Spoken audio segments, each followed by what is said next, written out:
여러분 안녕하십니까? 아주TV 뉴스룸 김예립입니다. 8월 23일 금요일 뉴스 시작합니다. 경기 부천 호텔 화재로 7명이 숨지고 12명이 다친 사고와 관련해 경찰과 소방당국이 합동감식을 벌였습니다. 빈 객실에서 난 화재로 전기적 요인으로 추정하고 있습니다. 오는 11월 5일 미국 대통령 선거에서 카멀라 해리스 부통령과 도널드 트럼프 전 대통령의 대결이 확정됐습니다. 선거전은 75일간 본격적으로 펼쳐지게 됩니다. 일본의 후쿠시마 원전 오염수 방류 1년을 맞아 여야가 설전을 벌였습니다. 국민의힘은 괴담 선동을 사과하라고 촉구했고 더불어민주당은 일본 정부 대변인이라고 맞받았습니다. 앞으로 비응급 경증 환자가 권역응급 의료센터와 같은 응급실을 이용할 경우 진료비의 90%를 본인이 부담하게 됩니다.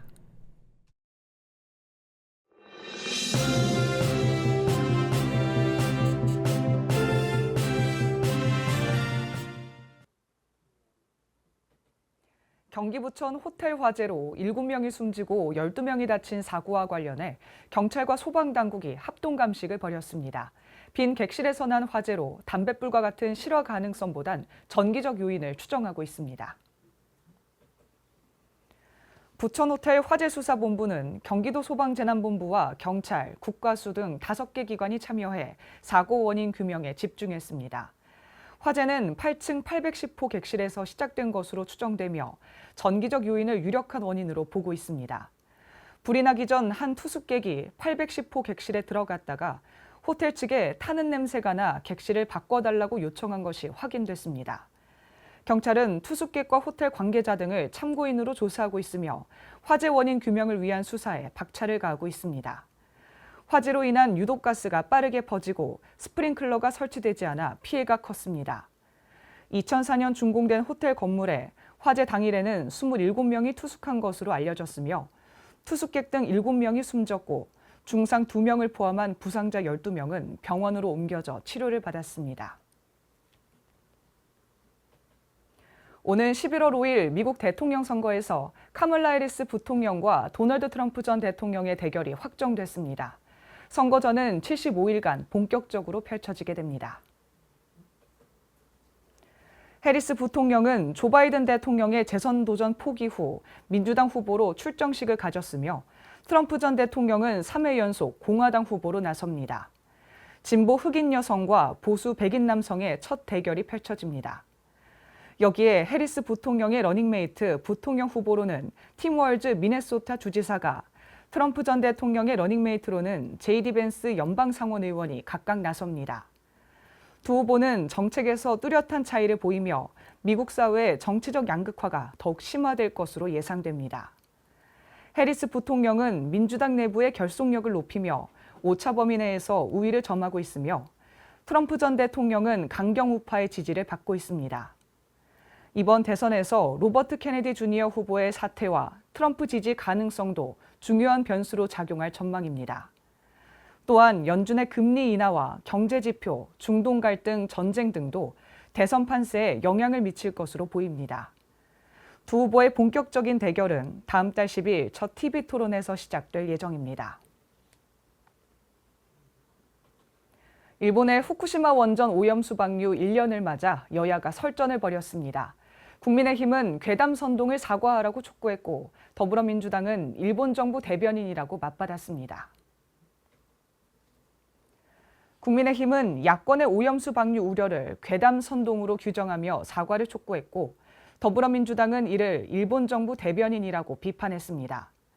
국민의힘 서범수 사무총장은 말에는 무게가 있고 책임이 따른다며 회는 드시는지 모르겠다며 비꼬았습니다.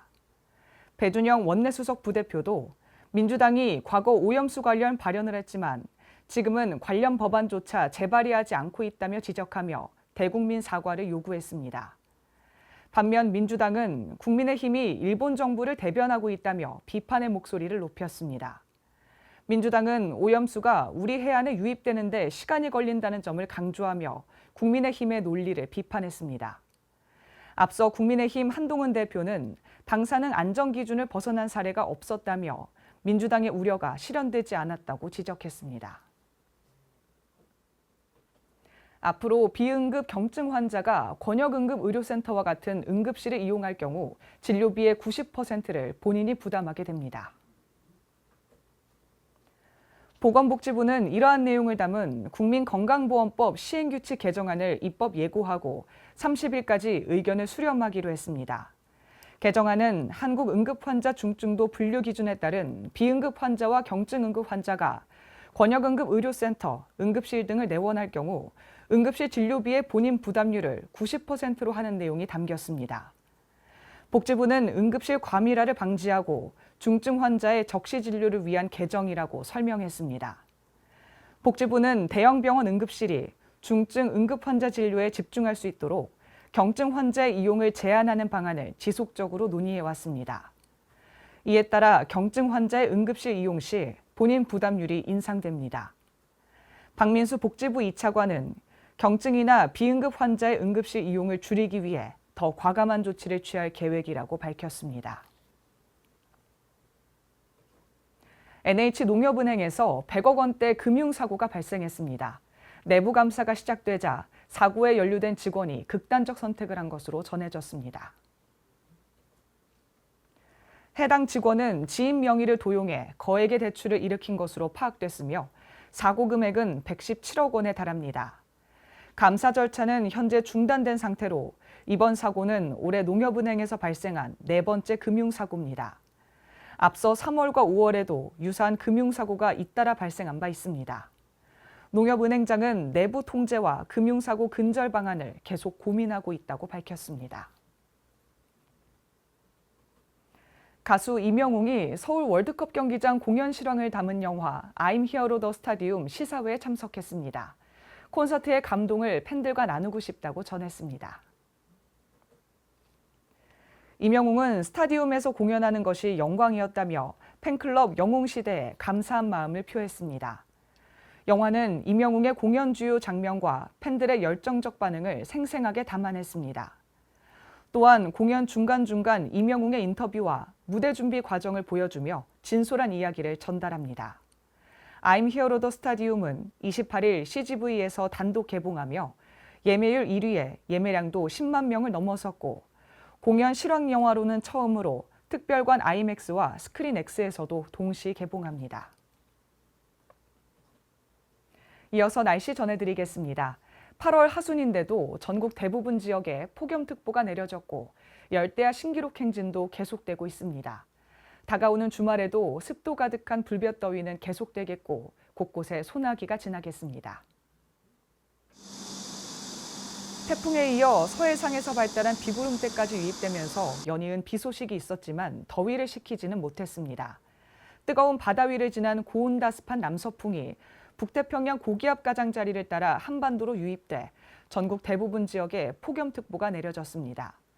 서울에서 33번째 열대야가 지나면서 연일 신기록 행진을 이어가 기상 관측한 이래 서울에서 열대야를 가장 많이 겪은 해가 됐습니다. 열대야 현상은 다음 주까지도 계속될 전망입니다. 오늘 서울 한낮 기온 32도, 광주 33도로 어제보다 2도가량 높았고 대구 35도, 강릉 36도, 경주는 무려 37도로 폭염이 더 극심했습니다. 대기 불안정으로 중부와 호남, 제주도에 기습적인 소나기가 지나기도 했습니다. 주말인 내일도 곳곳에 소나기가 지나겠고 일요일에는 남부지방에 비 예보가 있습니다. 주말 동안 서울은 33도 안팎까지 오르며 찜통더위는 여전하겠습니다. 오늘 준비된 뉴스는 여기까지입니다. 금요일 아주TV 뉴스를 마칩니다. 저희는 월요일 저녁 5시에 다시 찾아뵙겠습니다. 시청해주신 여러분 고맙습니다.